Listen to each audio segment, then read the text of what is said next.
solidité ça et vous avez toujours au fond de l'impotozoa vie de part et d'autre pour n'a pas juste conformer bino na quand les solos et on connaît l'autre au bêta les solos et en gros on a samboulé exemple on dit il y a ONG il y a l'homme au centre de tout il y a chaque amour aussi et on va surtout après ma futurité donc on a déjà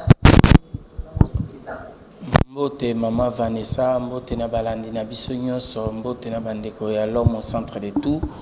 Oyo ezali une asbel oyo to milita pour na bien-être ba congolais, to loba toujours bo solo, to linga toujours to senga na bakonzi bacha mutu wana na kati ya centre de tout intérêt ya nyonso.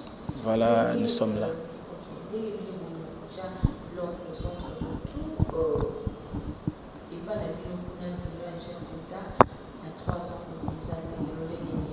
Oui, merci beaucoup de Vanessa. Bilan chef de l'État, avant qu'on compte en Akati, il faut d'abord relever le Romoko. On commence toujours par la partie positive. Partie positive, c'est que le chef de l'État a voulu qu'on ramène Mwamboka na rail. Il a parlé de l'état des droits, où il a été le Romoko très encourageant. Et il a parlé de qu'on met un peu qu'on kanga ba trou. Il y a la corruption, le vol, la régie financière ou fonds publics ou bien recettes fiscales. Alors, dans ça, au début, l'idée était bonne.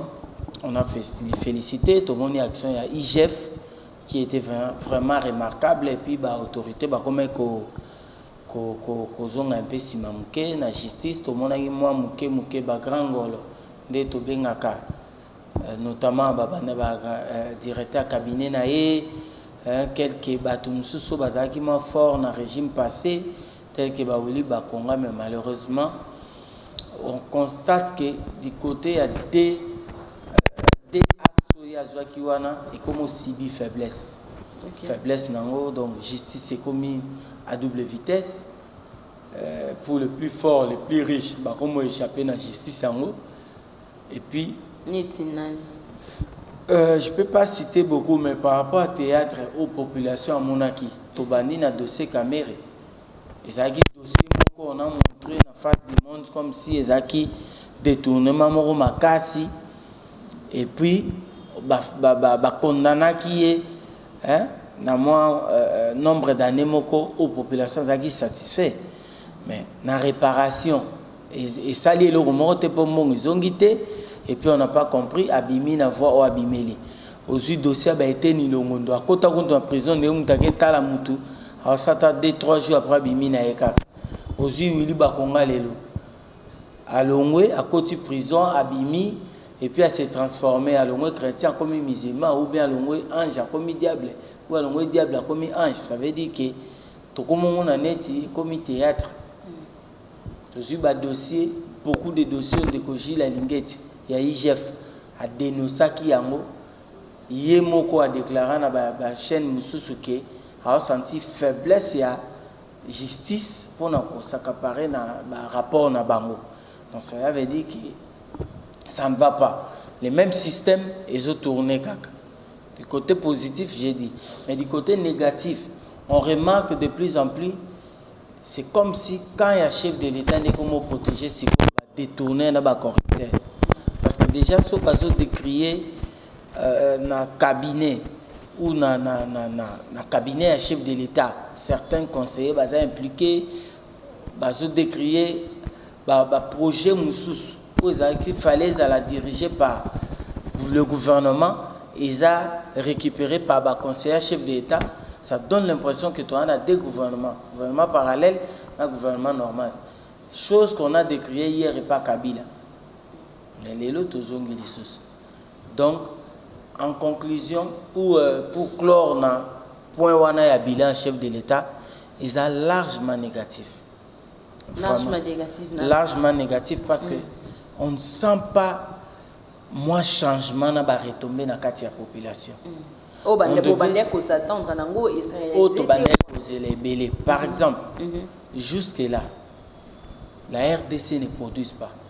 tu as toujours na famille na ba difficulté tu as là lelo sotali na ba plusieurs institutions en Mboka, plusieurs corps de métier. Aujourd'hui, bah, médecins, bah, professeurs, il y a toujours des grèves. On n'arrive pas à fonctionner, on n'arrive pas jusqu'aujourd'hui. Il y a ça vraiment espoir. Bah, Congolais qui est tel point de résoudre. Si les NI.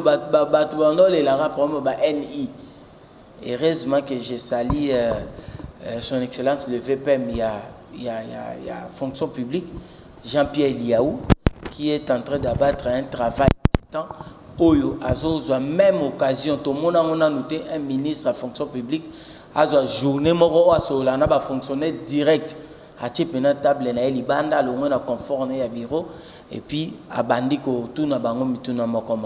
Mais contrairement à certains gouvernements, tous les gouvernements, surtout les ministres de l'agriculture, Oye Bissanga Salani, ministre à pêche et élevage, chef d'État qui est à Kinko, à Lobina Bango, n'a pas pêché, qui n'a eu clé moko, il y a problème, il y a pas congolais. Moi, je pensais que le chef d'État au son bateau de pêche, a recruté des pêcheurs et puis, to bandi, ko soit poisson, na Namibie, basalara. Au cas où tu au son Thompson. Donc, il n'y a pas vraiment avancé.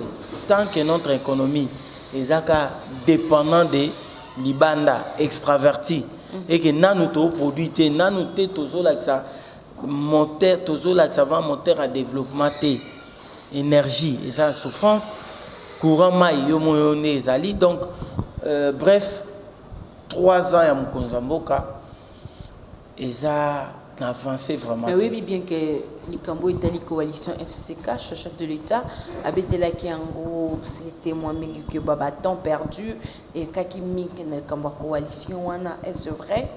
Coalition P.Zali parmi Babilo Komoko et empêcher chef de l'État parce que sur tout à l'heure, le gouvernement Samalouko n'a même pas eu à peine 1 année.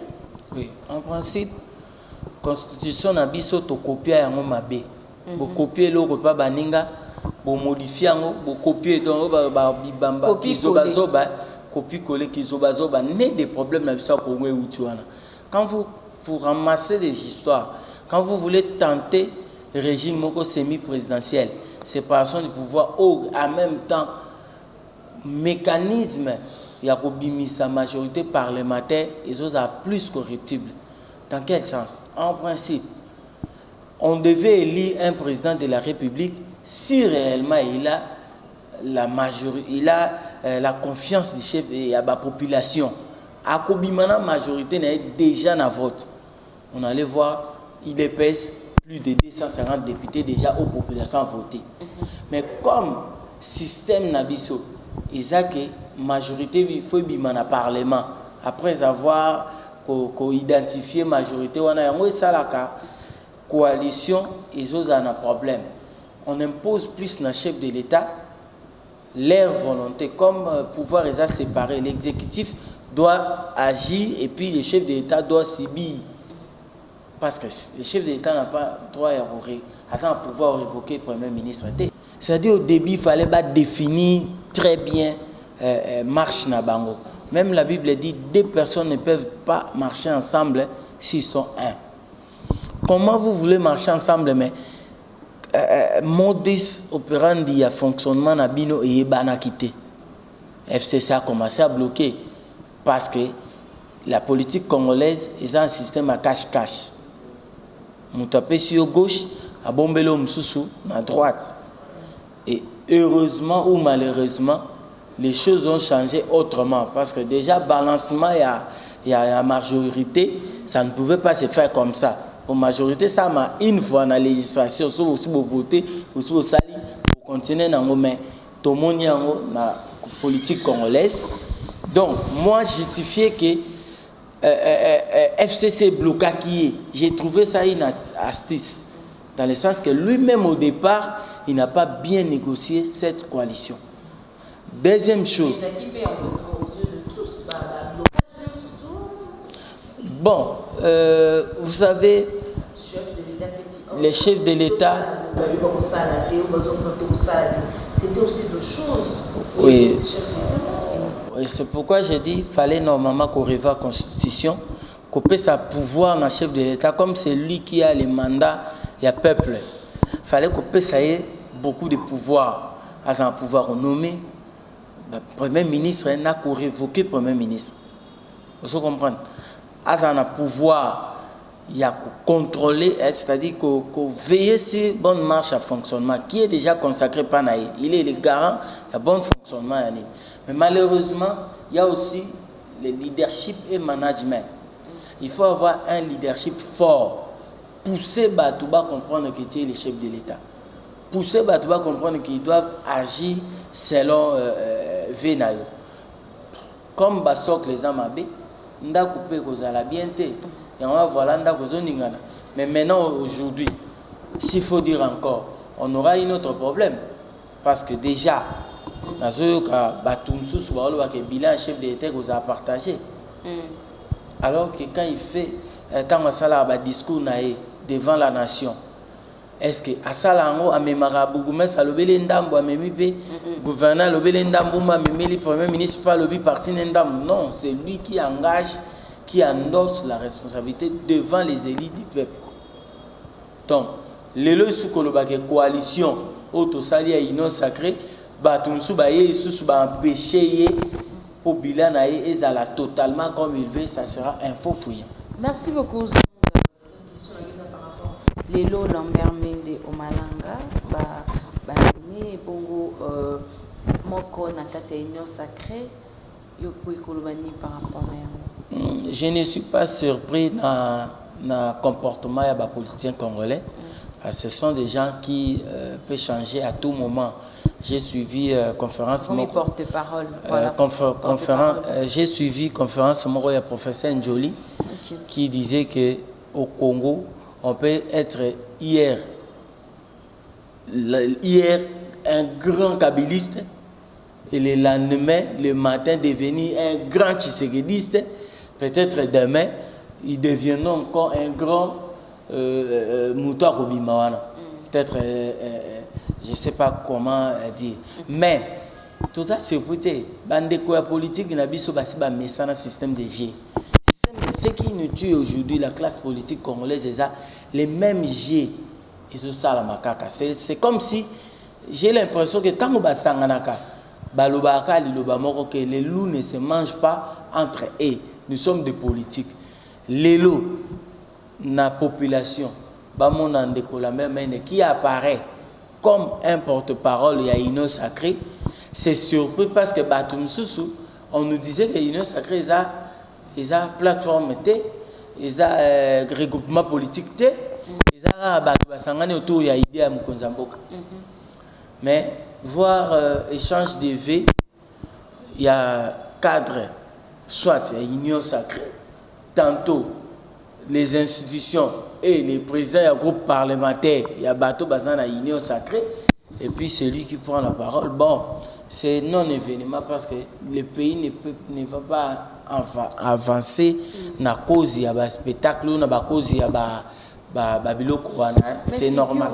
Parce que les gens bazo considérer bateau va travailler avec Joseph Kabila, c'est que on est plus intelligent pour les cabas jeunes, le quoi la babino, le quoi ba jeune et belé bisoto dans la République démocratique du Congo, au bazali bongo compétent et comme ça musala il y a chef de l'État, batel pe jeune mon ko ba tchepé porte-parole il y a union sacrée. Qu'est-ce qu'il dit et Isali ko buzong sabatuka sima to utiliser ka bateau to finga ki lobby que baye ko bomambo cannabis. Oui, je venais d'une émission de Komoko où il défendre quand il y a Makambouana, où il disait que le chef d'État est venu à Essika, au Salamoutouna 3 ans, à travailler quand il Batouana pour fabriquer Batouna 3 ans. Je lui ai dit, mon frère, ami, si vous voulez tuer un système, il faut chercher un autre mécanisme. On ne combat pas un système dans le système. C'est-à-dire que ce qu'on a un système où tu déjà au avancer na bango tu vas pas avancer parce que combat logiquement na discours à chef de l'État tant au banoma qui est au salaire qui est mission na yo alors il a retravaillé cette fois-ci avec des jeunes à retravailler. Il y a beaucoup de jeunes à Kinshasa, na Congo, na Kinshasa qui réfléchissent très bien. Ndekonanga Christian Bosembe. Il réfléchit très bien. À ça, il travail où les politiciens belé, ça là yangote appel en conscience.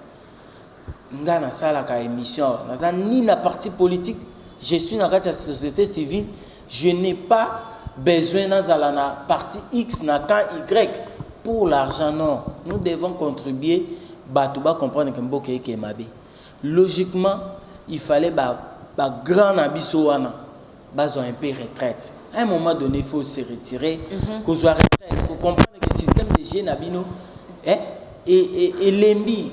Parce que à supposer que le pas en abisso, si vous avez un jeune, vous avez un poto, vous avez un poto, vous avez un bangote, l'élo.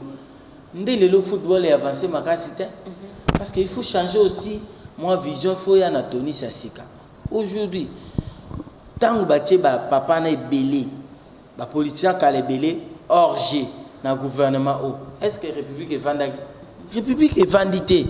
Mais maintenant, il commence à rentrer petit à petit. Au moment où il y a apparition, il y a tout.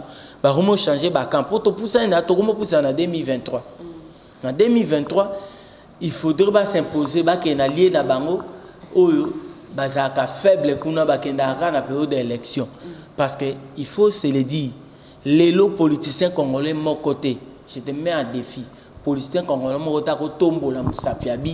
80% y a mbongo a gagné ou 70% na politique à ça là abongisa village naï ou abongisa territoire naï bazate bato Équateur balelaka tala ba grand yon soit man Équateur et je profite à passant à vous féliciter encore une fois de plus Christian Bosembe parce que j'ai vu thème il y a conférence naïe oiseau kenderosa en Équateur. Moi je suis ressortissant de l'Équateur, natif de l'Équateur. Donc nous qui ont peut-être évolué beaucoup en Kinshasa, on a des fois du mal avec nos frères de l'intérieur qui ne comprennent pas que Bazab est élite, comment ils peuvent s'imposer. Ils sont plus derrière viennent habitués à la grand politicien. Ce qu'a outi Kinshasa et Nambandaka, bandi kosa banderole kolanda ena sima kosa ele éloge. Azu image wana ayeli mukonzamboka alaxé que tala naza grand. Zwa na bandundu. Tala ba grand nyos ba na bandundu. Qui coûte ya na morgue bien te, bandundu ville ya na morgue bien te. Tala na Mbujimai, place chef de l'état Outaki, Kasai, tous les deux Kasai. Sankourou. Au Talibé école primaire à Sankourou, je félicite encore les chefs de l'état Azaki na Sankourou. Babia Boyaki Koyamba, tous les grands ya Sankourou, Babetaki, Batolo, Banin, tout ça là. Ça dit que réellement les chefs de l'état doivent comprendre qu'il faut aider Bisson et Loro Moko. Moi, je souhaite que les chefs de l'état aient un deuxième mandat. Pourquoi? Parce que je constate qu'il n'a pas vraiment sorti ce qu'il avait en lui. Comme jalon, il a opposé dans Bokoto, il y a une rébellion, il y a Kabila, les pères, où il m'a mis 18 ans, il y a bêtise. 18 ans, il fallait encore que baliser ce chemin. Je suis d'avis à Batumsou, le chef de l'État, Azari, le roi président, il y a transition. C'est-à-dire, départ, il y a Mobutu, départ, il y a Nani, et puis départ à Kabila, qui, Nyon, c'est-à-dire qui, a coup d'État, n'a coup d'État. Et puis, pouvoir Kabila, il y a des élections des Salami, au monde de Salama, lui pouvait normalement que sa pouvoir dans le peuple, comme il avait dit. Mais je ne le sens pas. Mais est-ce qu'il y a la volonté quand même, est-ce que le chef de l'État, Mone Koloba, Bolanda qui message de la nation, il a levé la qui m'a camboulé, il a déploré qui m'a camboulé. Est-ce que, en regardant le chef de l'État, et ceux qui disent, est-ce qu'il a vraiment la volonté, est-ce qu'il aime vraiment ces pays? Il peut avoir la volonté, malheureusement, dans beaucoup de souffrent les entourages. L'entourage, il y a chef, peut-être qu'il dévié na volonté na mais il peut se ressaisir. Il peut se ressaisir. Na koyebisa OK, toza na désespoir biso na kati ya société civile. Premièrement, la façon dont ba installer bureau ya CENI, ça donne beaucoup d'inquiétude. Ça nous pousse à beaucoup réfléchir. Est-ce qu'il y aura vraiment élection libre, transparence et démocratique? Deuxième chose, l'élo est fondamental. oh photo salango makasi to la sa volonté chef d'état la sa volonté que alinga longo la pouvoir na maboko ya ba politicien azong selango peuple et ça réforme électorale il fait ça la pourquoi l'essai que batiaki wana ezalaki Kabila ndeko Kabila na bato FCC ba vandi na kingakati babi comment to bloquer population à voter député ya lingité ba tchesei c'est-à-dire que pour muto azwa il faut ba voix ya ba parti politique wana ebele ba sangisi nyonso ba pesi ya ngonde komoka lobaka ya PPRD ende komoka parti je crois PPRD au parti moka lobaka na campagne ya mona mbinza ke ya bisi ba jeune ba finga e bo votenga te na robima député oyebi lisolango soki chef d'état sali est forte na ba député conscient j'appelle na ba député conscient parce que c'est 500 députés tokoza au moins na 3 députés conscients ba meka epé na rentrée parlementaire o ya mars oyo ba senga to voter to revoir loi ya Seni to voter to réussir pour sa réforme électorale. Deuxième chose, il faut que tu aies quand même critérium moko ya mutu pa ma député. Il faut pas qu'on soutenir biloko moko be yango moni ba théâtre zo ça na même hémicycle. Yango zo mona ba so bossa na même rôle na bango. Il y a des députés maintenant ba wele la tonga, oazo tonga na terre jaune, oazo tonga na bibwa, oazo tonga na nini. Pourquoi? Parce qu'ils n'ont rien à donner par rapport à leur mission dans l'hémicycle. Alors il faut rentrer pour tromper la vigilance. S'il ne fait pas ça, ça sera catastrophique. Il a aussi une troisième responsabilité. Il a coupé sa élection crédible, apaisée, et puis après, il y a une chaotique. Parce que la différence entre Yé et Kabila, Ndeko Kabila et Zanine, c'est qu'il y a une partie qui prônait la démocratie. Okay. À la démocratie, dont il y a un mot latin qui veut dire démons, peuple, et kratos, démons, peuple, et puis kratos, le pouvoir. Ça veut dire le pouvoir au peuple. En latin, on inverse. Le peuple, le pouvoir au peuple. Donc, il faut remettre au pouvoir. Tout voter normalement. J'aurais souhaité même qu'il y ait un référendum.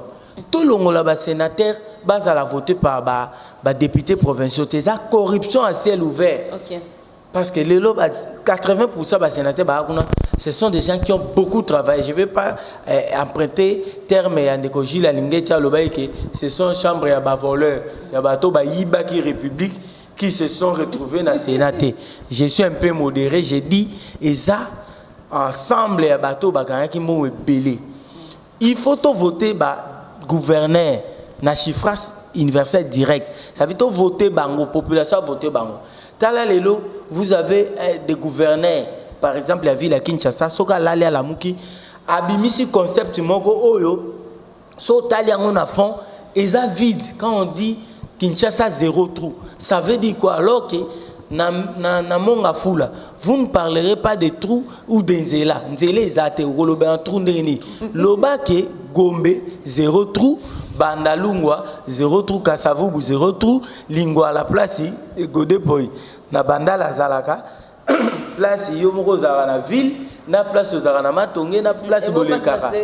Mais soko na Matadi Kibala. Soke na Masangambila, soke na Bibwa, soke na Kinkole, okoloba ke Kinshasa zéro tout. Merci beaucoup Zangombe, tokomi presque nasuka ya émission na biso to le belana makambo ya carburant, bus academia yo moko eye na mboka na biso mais likambo tali banzela pe ezai ko inquiéter population, embouteillage ya dégâts ou évoquer pe likambo zéro trop. Est-ce que babus wana et c'était le moment opportun parce que ezalate Zangombe to kende pe de part d'autre ezalate chef de l'état la ki si bongo volonté ya ko pesa babus wana pour na ba étudiant na biso par rapport à oui, Nazu appelle à étudier belé, bana ista inikin ba musu ba komelinga belé.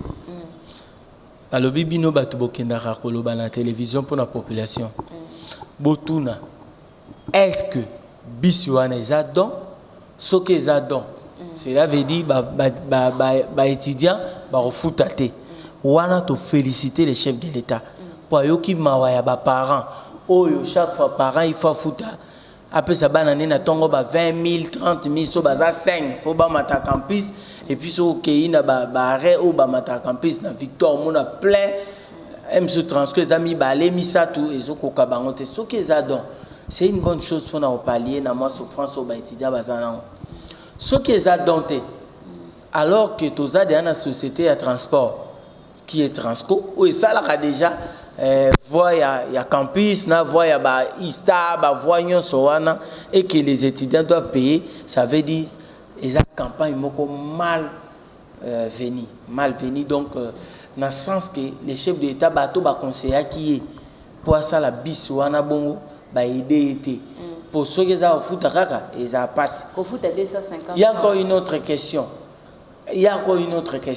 Ce qui est donc ça veut dire qu'il faut engager service moko o ekobano asibi entretien nango na locomotive na ko conduire ango qui va leur payer ba dépend d'un organe universitaire ou organe à l'état créé pour conduire bis ou bis ya ba étudiant. Toute une question. La gestion, qui va gérer ça? Ce qui est géré par les recteurs. Est-ce que vous avez lobby to moni bis wana ezana kinkole place à cimetière à Matanga parce que kende ko kunda ko accompagner ko kunda ndeko ya mukonzi ya université te to ekozala ya ba étudiant géré par ba comité estudiantine bazana ba comité na bango. Je vais pas tergiverser là. Donc toutes ces questions là nous donnent pas cette maintenant le droit à féliciter minimum ba bis wana na kolobela mais parce que et ça, contour à précision. Okay. On va entendre. Deuxièmement, je parle de ma circulation routière. Kinshasa Batba souffrir. N'a pas ma circulation routière. J'ai aimé l'incident ya Jean-Marc Kabound. Tant on a mon incident entre Moutou ya Mounene Yamboka. Ou azo représenté parti ya Mounene Yamboka. Na Moutou azo Kengela Moukonzi Yamboka. Armée JR. Na lobaki ça tombe bien pour bangona bango pour bala kisana batu ke nanzela l'état azala raté l'état n'existe pas nanzela circulation routière léo na 21e siècle so ke na bamboka musu mamage Vanessa au monde roulage ta telemi azotia batu bobole kazo leksa batu kanga ba oté le monde évolue. La route doit communiquer avec l'usager, c'est-à-dire le traçage, le marquage au sol, le panneau, le roulage debout. Fait des signalisations, mon roulage debout. C'est-à-dire il est en train de réguler la circulation, à stopper Alexis. Les roulages sont là, à côté. S'il y a des caméras à développer, on te cible le bataille effraction pour récupérer au cas. Bon, Nambo on a sous-développé. Il fallait que tu aies un roulage na ba point na ba coin ou que salimbe ba moko ba landi yo. Mais malheureusement la population. Baza route na pince na sima. Baza na pince. Ba commettre infraction oyo Jean-Marc Kabunda commettre ka. O ba bengi destruction méchante. Quand un roulage azo kata yo par choc na yo, alongola par choc azo longola plaque, azo tobola pine. Azo longola batterie même. Mais si le monde na ebiso boy, nde to lo batile lo depuis maman Jean-Marc Salami. Na Victoire, n'en parlons pas. Na Pongabi, na parlons pas. Magasin qui est au point. Ba poilu nyonso. Ba sala na bango désordre. Obi na moni ba image roulage azo bundala chauffeur. Ba roulage ba créer ka désordre na Carrefour po ba kanga. Ba benga ngo ba tie filet. Ba boa ki filet. Ba mbisa le kota na terrain. Kanga. Et ça phénomène. Quand est-ce que kosi là? Nzela ezate ya robeba. Sozo rouler na vitesse na butu na Kinshasa. Niveau rodenda na mabulu. Na otuna kutu soki tofutaka vinette pona nini tofuta di vinette poni pona poto ba taxe wana eza ponzela muto a roulé très bien après 1 mois et demi au sombi piné après 2 mois au sombi ba rotile ba des directions ça va pas vous n'aidez pas la population. Troisième chose du kamba carburant Congo tozana ba place to benda pétrole na biso na mwanda to benda pétrole na mwanda parti à cabine d'après to benda pétrole et puis l'état congolais avec patron il y a secteur pétrolier ba ça là moi ba compensation mo pona ko ko atténuer charge de la population. Okay. So que na ba pays arabe ou ba na pétrole ba faire bénéficiera na batu na bango carburant moins cher. Na Dubaï, c'est moins $1, 0,05 par litre. Mais à Wepanabiso, c'est plus $1. C'est vraiment gravissime. C'est compliqué. Alors, comment ça carburant à un moment où qu'est-ce qui a changé sur le plan économique? Quels sont des pesanteurs? Et on ne nous informe pas. On ne nous informe pas. Ça, le quoi lipa? Liboso lipe bando mata. Batuba olila lipe comme 300, comme 500. Bah changer stratégie. Bah comment on diminuer gramme au lieu bah matalipa. Mais personne ne dit pourquoi bah diminuer gramme à lipa. Yo aussi mara lipa bon mon ande zo diminuer. Population monango. Nous sommes délaissés. Délaissés. L'État est en train de privilégier plus opérateur économique au détriment à l'État. Tous la station moko ezaka ko hydro ya l'État. So yeka so au quotidien 11h au comme 14h so koti au carburant sili. Carburant zala tengana tuna ba sala ngo nanko pour que ba permettre ba station mususu évoluer. Or l'État n'a pas seulement monopole ya ko garantir bon fonctionnement n'unité sous autres, c'est l'État peut aussi faciliter ya ko sala ye moko pe na ba secteur na ye mususu commerce ya eloko wana pour et empêcher ba opérateur économique ba flamber du prix. Les conséquences c'est nous la population qui payons. Carburant mati, personne ne dit banosomba place msuba so mbongo matité mais carburant il faut faire face nango. Merci beaucoup. C'est vraiment déplorable. Merci beaucoup. Donc, numéro de contact, Nayo, nous avons la chance de vous contacter parce que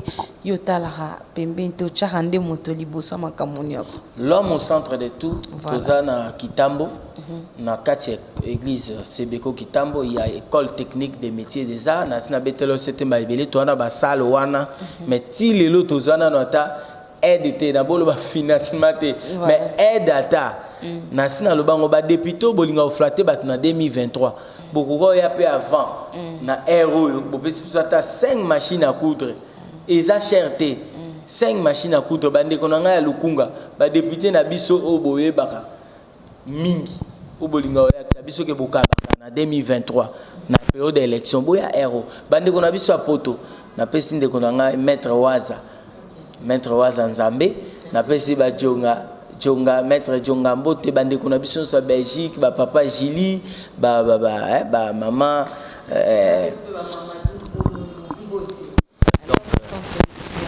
l'homme au centre de tout a besoin de soutien pour il faut to aider bande kuna biso il faut to commencer ya ko sunga bande kuna biso réellement na ba formation na banini. Je vous annonce que l'homme au centre de tout première province azo keneko s'installer pour à la action et ça province ya Sidou Bangi na Gemena. Arrivé na biso eza kalaté avant le mois d'avril début avril toko sala moi centre de santé toko créer mo ba formation banini na Kinshasa awa déjà na émission na Kitambo tozana ba projet toujours comme moyen. Donc bref, l'homme au centre de tout 090 so lingo zo biso 090 330 73 75 090 330 73 75. Page Facebook l'homme au centre de tout au Roman Abisso. Donc, je suis là, disponible et le problème à la population. Merci beaucoup aux Zangou Maison, de l'homme au centre de tout. On a bien acquis le bon on la chaîne, on a bien acquis l'homme au centre de tout. Merci d'être passé. Merci aussi à l'internaute, bien sûr, les occupants, et pour la Babis, nous très massivement sur les télévisions. Merci à Jacob pour sa disponibilité pour cette émission. D'ici là, portez-vous bien, à bientôt.